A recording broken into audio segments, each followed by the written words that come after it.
I'm Paul Cram, joined today by Billie Jo Konze. Starting off in Minneapolis, we were in this weird little pocket where things were still like it was the past.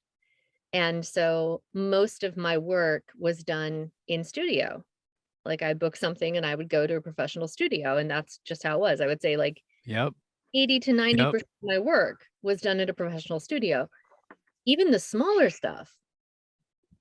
Billie Jo has an extensive resume doing voiceover, theater, on camera work.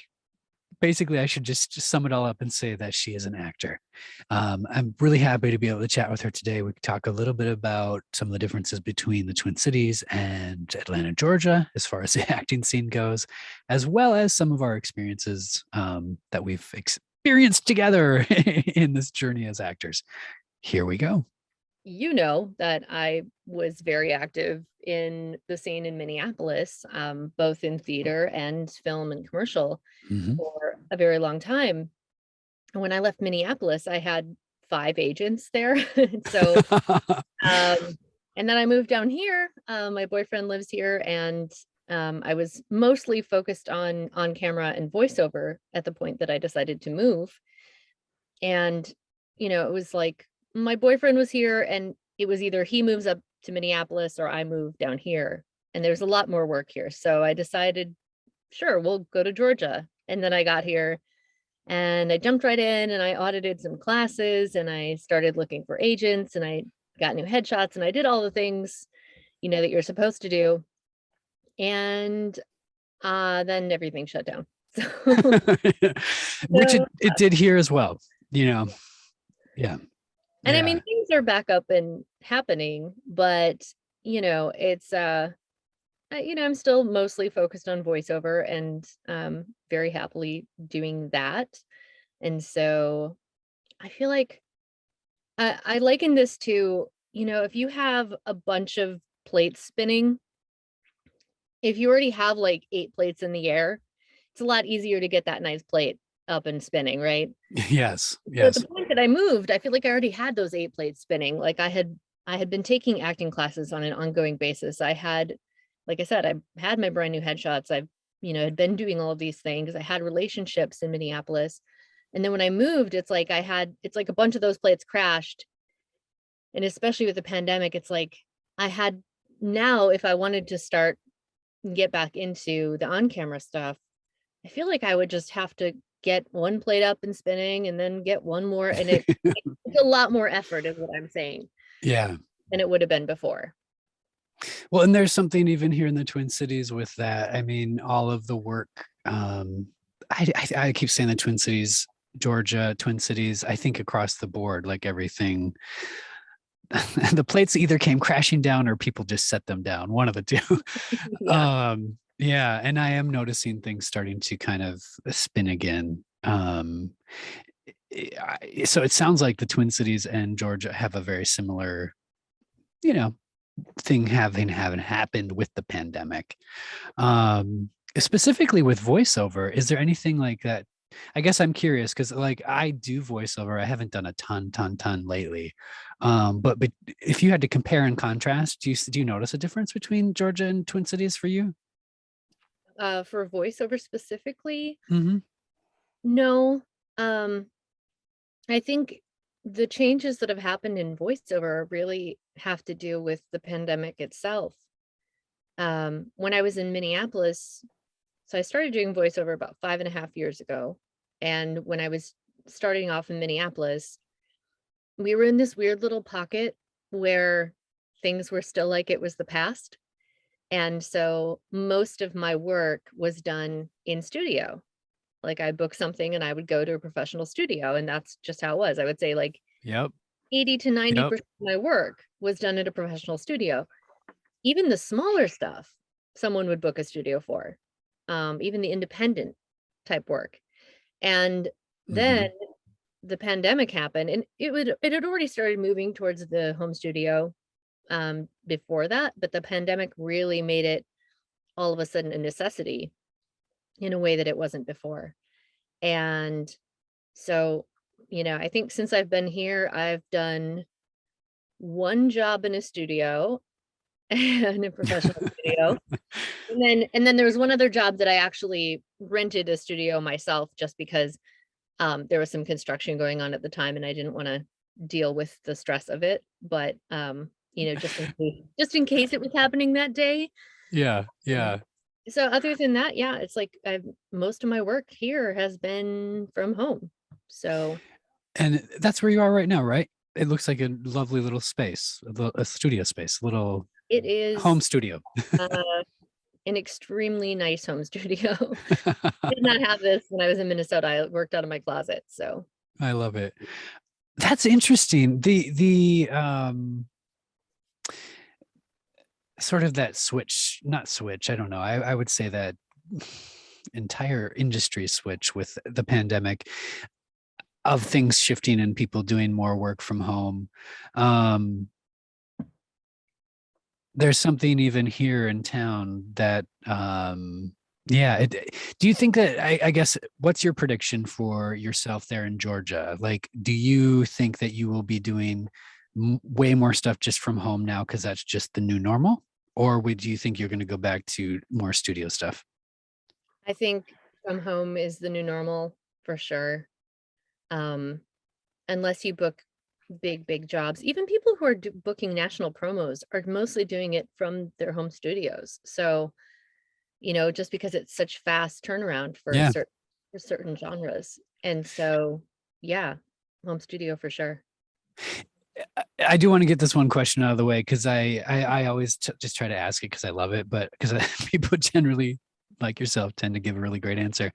If someone wanted to follow in your footsteps, like Mhm. what advice would you give them? Like if they wanted to do, I would say specific to you, like in Georgia, like if somebody wanted to kind of do that sort of a thing, having lived there now for a while, what would you tell them? You mean specifically voiceover or Or if there's something that sticks out to your head just about moving from the Twin Cities to that market. Like if there's some, I basically, maybe another way to say the question would be, if you could talk to yourself at 2019 or 2018, what would you have said? What would you say knowing what you know now? I mean, I don't think I would tell myself anything different than what I already was doing, because this is the advice I would give literally anyone moving anywhere is, don't wait to get started, just jump right in and do it. Because when I moved here, I was literally driving into town with my cat in the back and my car packed full, and I voice called Atlanta Voiceover Studio to sign up for one of their classes that was starting that night. But I was like, okay, well, I can't come tonight because I'm literally just driving into town, getting to see my boyfriend, meeting my roommates, getting my cat set up. So I can't start tonight, but could I start this class next week? Would that be okay? Oh, I And love it. they they ended up letting me start the next week, but like, I was like, I'm not postponing this until, because it was October and then I don't think they offered that class again until January. And so I was like, no, I'm not going to wait till January. I'm getting in there. I'm going to meet some people. I'm getting started. And so, yeah, I started the class. And Heidi at Atlanta Voiceover Studio told me about Box on the Rocks, which is a voiceover happy hour that happens once a month. Nice. I don't know if I don't think it's still happening because of the pandemic, but um, so I went to that 3 days after I moved here, and my roommate and I went and hung out, met a ton of people. And then from that, I met some people who actually, there were a couple people there I knew from Atlanta, from VO Atlanta conference. So I got to like see some of them in person again and meet some other people. I met an acting teacher who has a class in the suburbs, and I went to his acting class to audit it. I jumped into two other acting classes, and I honestly wish that I had jumped into those a little bit sooner, because the big thing is here versus the Twin Cities. In the Twin Cities, you can go apply at agencies, and if you have experience and if you have talent, um, you're gonna find an agent. Like, it's not that hard. You don't need a referral. It helps, but you don't need one. Here, everything is by referral. So the biggest thing is here, who you know, and who will back you basically. And I didn't get that far in that because I had to get a job. I had some savings, but it wasn't enough to survive on for like months and months. And so I, got a serving job like I'd always had. And that sort of took over my life for the first, for the first month I was not working. By the time I found a job, I ended up taking over my life through the holidays, Yeah. Yeah. And so then I sort of felt like I had to put some of the other stuff on the back burner or like take my time with it. And I wish that I had really jumped in a little faster and, you know, hindsight's 2020, like Yes, it is. literally 2020. Um, like if I had known what 2020 was going to be, but because of that, I didn't really get to know people who would get me into the agencies. And so I still don't have an agent down here, after how many years of Mhm. having agents in the Twin Cities. I came in here with the idea that like, okay, I'll just apply at agencies and of course they're going to take me because I have all this experience and all this, Right. and that's not the case. So, Which I think is a very good point to bring up, because I think like what you're talking about sounds wildly different from Minnesota. Because I agree with you. Like Minnesota, if you have the resume, does it matter if you know Billy Bob? Not really. Like I don't know. You know what I mean? Like yeah, yeah. That's interesting. I also have to say, like, I feel like you're this is outside looking in, but it sounds like you're hard on yourself in a way because I mean, good grief, Billy Joe. I cannot believe that you were on the phone signing up for a class the day you moved into town. I was so excited. I was so excited to move there. I was just like, I don't feel like I understand what you're saying, but like, I feel like some people go, wow, you just like chill out. And I'm like, but I was excited. Like I was Yeah. so Yeah. excited to just get started. And like, I'm like, what, why waste time? I don't want to sit at home. Like I'm moving here and I want to get out and meet people and I want to, get it started because it takes so long to become established in a community. And luckily, thanks to Atlanta Voiceover Studio, I've actually met people during the pandemic over Zoom who I've become friends with. And then there's a studio in California called the VO Dojo, and I've met people through that. Oh, I love it. Small world. Do you know Catherine Campion through the VO Dojo? Yeah, well, I knew her before that. You knew her before that. Yes. Shout out to Catherine Campion, great voiceover artist as well. She used to be in LA. Now she's in the Twin Cities. And yeah. So small world, right, Billy Joe? Yeah, I met her. So we have a voiceover meetup group in Minneapolis that I was a part of, Mhm. and she came to it right after she moved back from California. And then Kat, we still ran it during the pandemic. We used to meet in person, but since the pandemic, we've been meeting virtually. And she still comes. And then Kat and I are in like a voiceover marketing group together that I put together. So yeah, Ooh. Oh, I love it. yeah, That's awesome. That's always fun. I love it. The communities, small little pockets that are actually not so small because they go everywhere. yeah. um so I kind of want to transition into a little bit of a different topic, but what was your take? This is like totally going back into the like some of the projects that movie that you and I worked on. I Yeah. was thinking about this before coming on with you, and I was like, huh, looking back on that, I feel like I have critiques for the director Yeah. from the perspective of like I really enjoyed the whole process. I thought it was super fun, but I remember thinking looking back on it, I was like, I think that there was some things that were going on where, because you and I played brother and sister, and I remember after we were done filming, I remember him mentioning like, oh, I was trying to put you and Billy in situations where you'd have to rely on each other. um and I was like, that's an interesting thing, like, but we're actors. We're actors. We can do that. Like Are we you don't. talking about when they didn't give us directions? Yes. going to Hinckley, but we were not going to tell you where. Like, or you guys are gonna ride together. Yeah, yeah. I think it's an interesting experiment, but I think it's also, I think there's a level of maybe misunderstanding what it is that actors do. mm, Um, Meaning for me, like if I'm part of an experiment, you can just let me know. Like, do you want me and Billie Jo to get on closer together? Just tell me you want us to get, and it's like, cool, I'll get to know Billie Jo. Like, I yeah. don't need, I guess there, I felt like in retrospect, I was like, I don't need the experiment. Like we're actors. We know what we're doing. Trust us. Yeah, I guess I was unaware until now, until this exact moment. I was 2 years old when I discovered that our director was toying with us.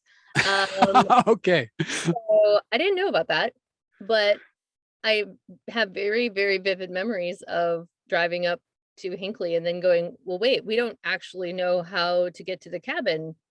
And I don't yeah, remember, how did we even figure that out now that we now that I think about that. I don't remember.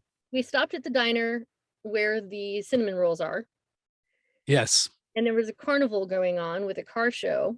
There was Elvis. And I have a picture of you and me and two Elvises and Miss Minnesota. Yep. Yep. Yep. Yeah. So I think we just waited until someone actually texted us and tell us where to go. Um, yeah. No, I mean, I had so much fun filming that. Like it really felt like a very like group Yeah.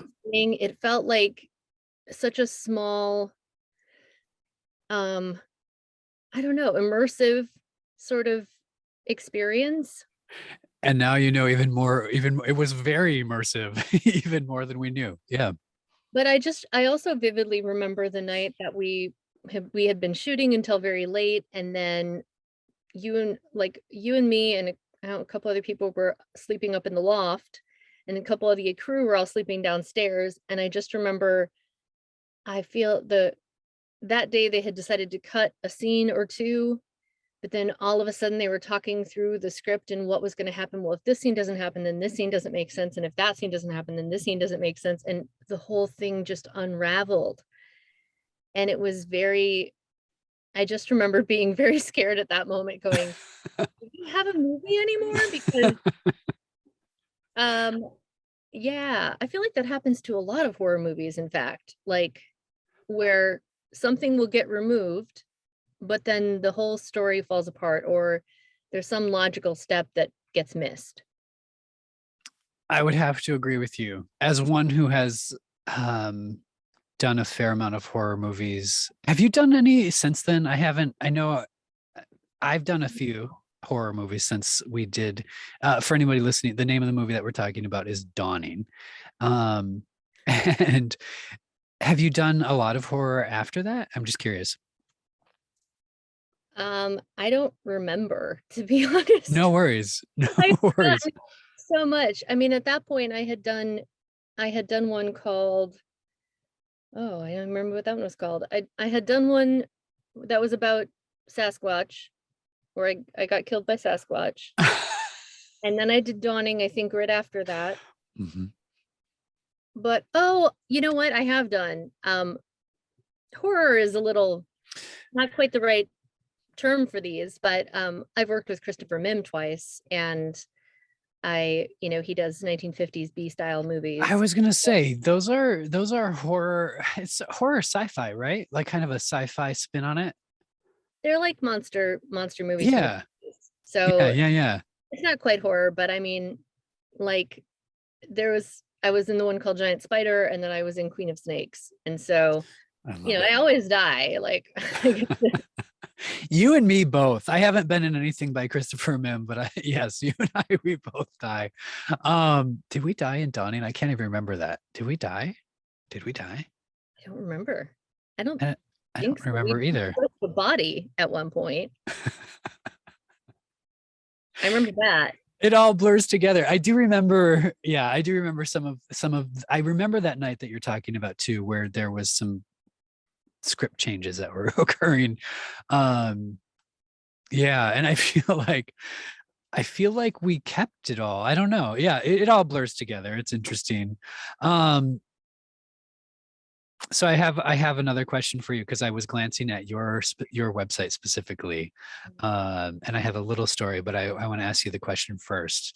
Have you had any cool coincidence happen to you lately? Oh, lately? And I'm putting you on the spot because I know you didn't know I was going to ask you that Yeah. one. No, no, I mean, that's seriously like one of my favorite questions to ask people. And I don't know that I've had any happen lately. And partly, I think coincidence, not always, but a lot of times requires you having permutations of encounters. So, like, you need to be out in the world in motion.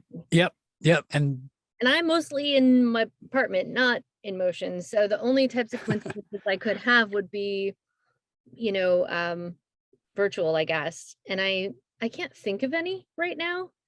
Not a coincidence, but funny little like, that's interesting is I moved down here. I started my class at Atlanta Voiceover Studio, and then Heidi, who she and her husband run it, sent me a thing saying, "Hey, these guys are doing a podcast, and it's a fiction radio drama podcast, and it's all ooh, anthology, and it's set in northern Georgia in this tiny imaginary town."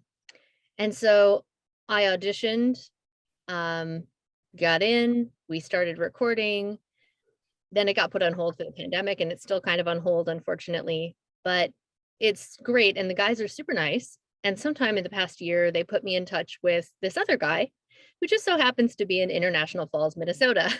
oh, They somehow, and so now I've worked with them about 3 times, and so his name is Jeff Adams, he runs Icebox Radio, and he's been doing podcasts for 13 years. ooh, ooh, okay.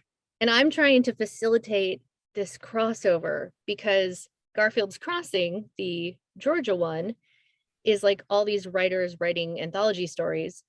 And then what I want to do, what I want to facilitate is some sort of crossover where the Mimiverse for Christopher Mims like stuff, where one of his films gets shown at the movie theater in Garfield's Crossing, and maybe the Mimiverse crosses with the Icebox Radio world. Interesting. Yeah, you're crashing two worlds together. 3. I mean, I'm just trying to like, Three. I'm just trying to like little touches of these worlds because I really admire people like Jeff and like Christopher Mim who, you know, they're creating, and Christopher Mim has made a a feature film a year for about the past 15 years. And he and his wife have 8 kids between them, and he has a full-time job, and he travels around and goes to all these like conferences and things, or these shows for comic book and, you know, whatever monster movie stuff. And I'm like, how do you have time to write all of these things and create all of these things? But it's amazing to me that, you know, with self-funding, what he's doing, what Jeff's doing, he's, you know, Jeff's been producing his podcast for 13 years, and he produces Mhm. multiple podcasts under his umbrella. And so that to me is just like something to be celebrated, the fact that people are creating things without having funding for it Right, and doing it out right. of the absolute love of creating. And And also, there's something to that consistency that is so impressive. Like, what? Like, I there's so many directors that I've worked with where it's like they build up to and they work up to doing one movie. mhm, And it's like that's an accomplishment. To do that over and over and over and over and over is so impressive. yeah. Have you ever heard, so there's that there was some study that they did where they had students do artworks, and they told one group, you work on producing the best piece of art you can. You're just going to produce one piece of art this semester, but we want you to produce the best quality work you can. Hmm. And then the other group, they said, we want you to produce as much art as you can in the semester. And then they took all of those and they had people judge them, like, Oh, And the people who got the best works of art were not the people who worked on getting the best works of art. They're the people who worked on getting the most because they were practicing and they were learning. And that's what I think about with this prolific thing is, you learn by doing. It brings to mind a conversation that I had previously with an Atlanta casting director, Kathy Reinking, actually. Yep. And yeah, and she mentioned sort of just that thing of creating. And are you I'm paraphrasing, but it's that thing where it's like, are you doing this because you love it? Are you wanting to create and do your stuff? Like, then do it. Then start doing it. Create your own content. So what you're saying just reminds me of that, where it's like, but you learn by doing, and I'm a big fan of it's like you learn by failing too, where it's like not everything is going to be perfect. And oh my gosh, Billie Jo, the times that I look back on some of the sets that I've worked on and stuff, and I'm like, I was so bad. Like it was so awful and cringy, but I learned it. I was like, oh, that didn't work. This work. I don't know. Some of that on the job training is invaluable. Yeah. Yeah. Yeah. Do you are you making headways and is that going to happen? What you're talking about with the Christopher Mim and with some of that podcast stuff? It sounds like an interesting idea. So we could stay tuned or like putting little bugs in people's ears yeah. because actually, so Jeff Adams from Icebox Radio, he did a fundraiser about a month ago, I think, around Okay. Halloween. And as part of his fundraiser, he asked, because he didn't know Christopher, and the guys down here definitely didn't know Christopher, but I had sort of mentioned it and he knew about the Mimiverse, and he ended up asking Christopher if he could MST3K one of his movies as part of his fundraiser. Mm. And so Christopher was like, he must have said yes because he did it. So I was like, that's really cool. Yeah, that is. I just really like connecting people who I think are like-minded. And so, if I'm like, oh, this person is really into this, I want to connect them to that person. Like, that's one of my favorite things to do. I have a completely a parallel thought or question to that. Have you ever done the Myers-Briggs? That high school type test that people do? Have you done that? Mm-hmm. Can I ask you what your results are? Yes. I am an ENFPA. ENFP. What is the A on the end? So I would have to look it up. I can't remember. No worries. I mean, there's two different ones. There's A and something else, but there's A and then there's J. I'm a J. The last letter is a J, but I've never heard of the A on the end. I am not shocked, by the way, Billie Jo, that you are an E. Like the extrovert thing shines through.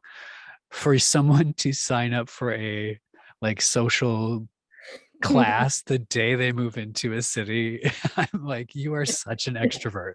The second before I just got off the highway, and that was when I was like, Siri, call this. ENFPA is the campaigner. Oh, the campaign. Well, good grief. What we have just been, you're like, I'm going to connect these campaigning things. ideas and, trying to make things happen. Oh, that E, I think, is really, really valuable for what some of the things that you're doing. I am not. I ride that line between an E and an I. And I sometimes am like, oh my gosh, people get away from me. Leave me alone. It sounds like you never necessarily go that direction. No. No. The pandemic was so when we first went into lockdown, I had two roommates. And so Max and Shannon. And Max has been here the whole pandemic, but Shannon pretty much up and left within a month and left us to go to her family in Florida for about 6 months. So she was just gone.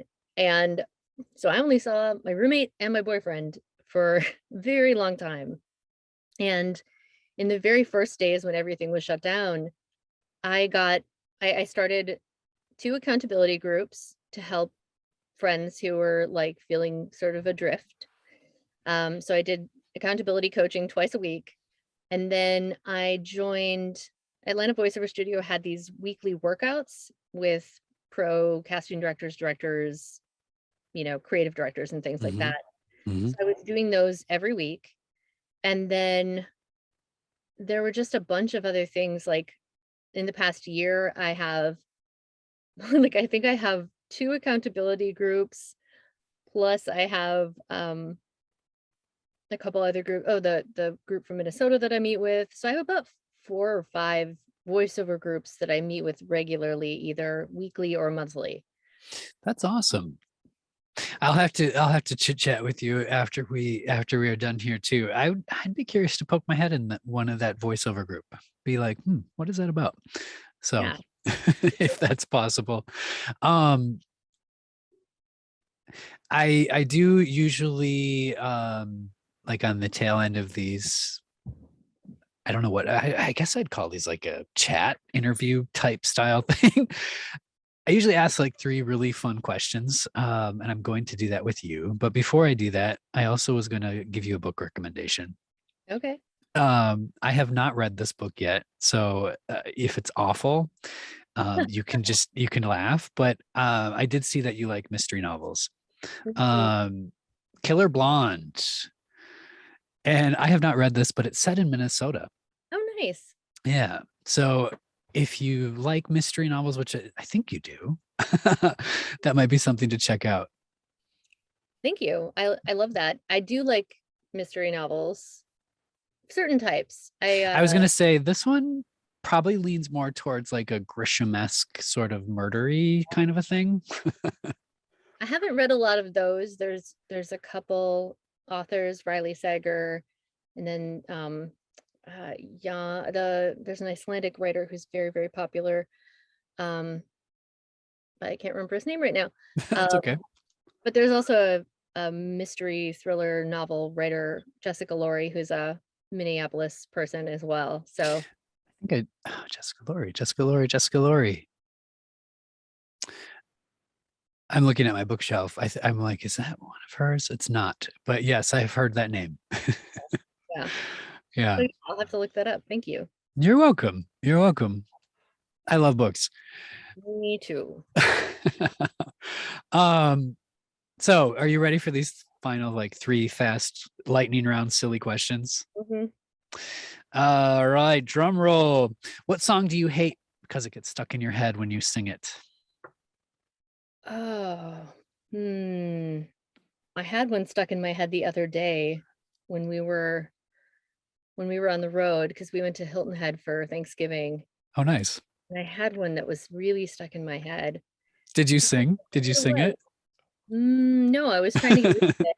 Oh, my boyfriend specifically decided to sing I don't remember if it was All Star that he was singing or one of the Oh, I was like, that's a little painful, especially if uh, it's on repeat.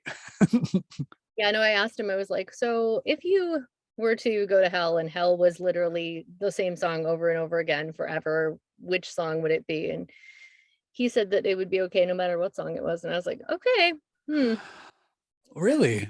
yeah, Huh. I'm not gonna feel that way. I Like, don't know what to do with that, Billie Jo. I really don't. I don't either. I wish I could remember, I wish I could tell you, but there's literally one song that always gets stuck in my head, but I don't hate it, but it It reappears it frequently, reappears. but I can't remember it's an 80s song. You'll And remember it probably when we like me, where it's like, oh, I'll remember it later. yeah. Second question. Favorite cake flavor combo with frosting? Oh, okay. That's actually pretty easy because I generally don't really like cake. So Ah, my favorite cake of all time is I don't remember if it's Betty Crocker or Pillsbury, but it's the cherry chip cake with cream cheese frosting. cherry chip cake. I don't know that I've ever even heard of it. That sounds nice.